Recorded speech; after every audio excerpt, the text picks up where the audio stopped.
Hello! ఈరోజు విశ్లేషణలోకి స్వాగతం. ఈరోజు మనం ఒక ఆసక్తికరమైన మెడికల్ మిస్టరీని ఛేదించబోతున్నాం.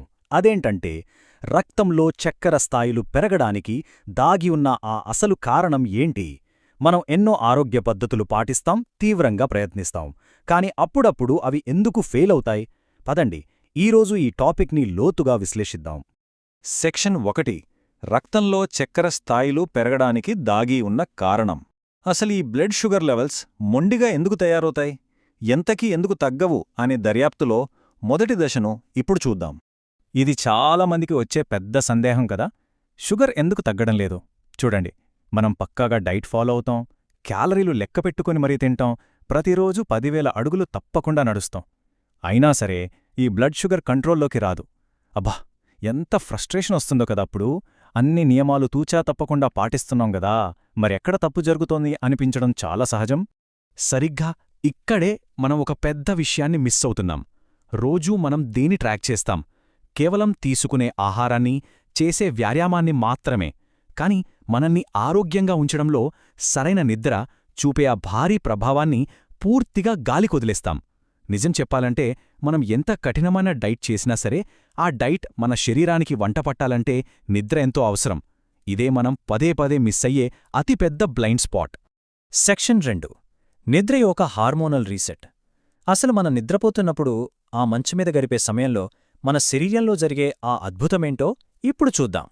ఇక్కడ మనం ఒక విషయాన్ని పూర్తిగా కొత్త కోణంలో అర్థం చేసుకోవాలి.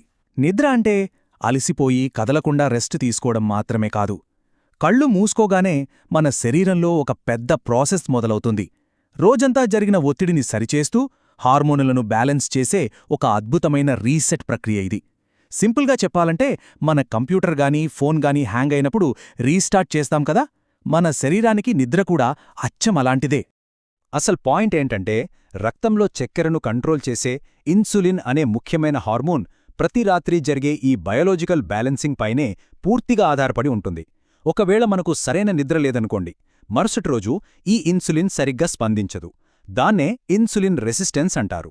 అందుకే ఆ రీసెట్ జరగకపోతే మనం ఎంత తక్కువ తిన్నా కూడా బ్లడ్ షుగర్ స్థాయిలు మాత్రం ఏమాత్రం తగ్గవు. లాజిక్ అర్థమైంది గదా. సెక్షన్ 3. సరైన నిద్రకు 3 మూల స్తంభాలు.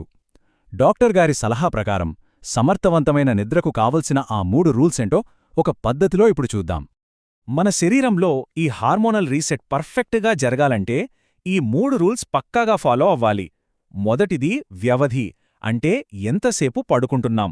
రెండవది నాణ్యత, అంటే ఎంత గాఢంగా నిద్రపోతున్నాం. ఇక మూడవది సమయం, అంటే ఏ టైంకి నిద్రపోతున్నాం. ఈ మూడింటిలో ఏ ఒక్కటి మిస్ అయినా కూడా నిద్ర వల్ల మనకు దక్కాల్సిన ఆ షుగర్ కంట్రోల్ బెనిఫిట్ అస్సలు దక్కదు. మన బాడీలో ఈ రిపేర్ పనులన్నీ కంప్లీట్ అవ్వాలంటే ఖచ్చితంగా 7 నుండి 8 గంటల నిరంతర నిద్ర అవసరం.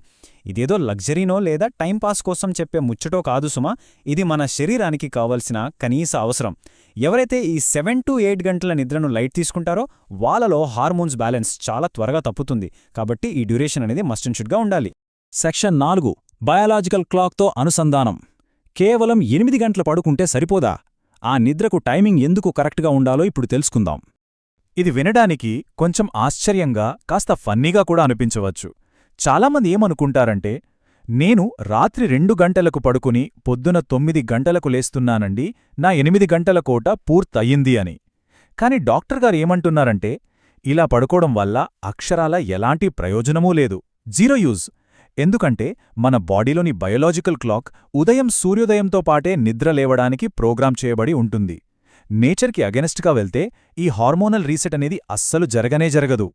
మరి ఆ బ్లడ్ షుగర్ కంట్రోల్ బెనిఫిట్స్ మనకు పూర్తిగా దక్కాలంటే ఏం చెయ్యాలి? మన నిద్ర అనేది సహజమైన బయలాజికల్ రిథమ్స్తో సింక్ అవ్వాలి.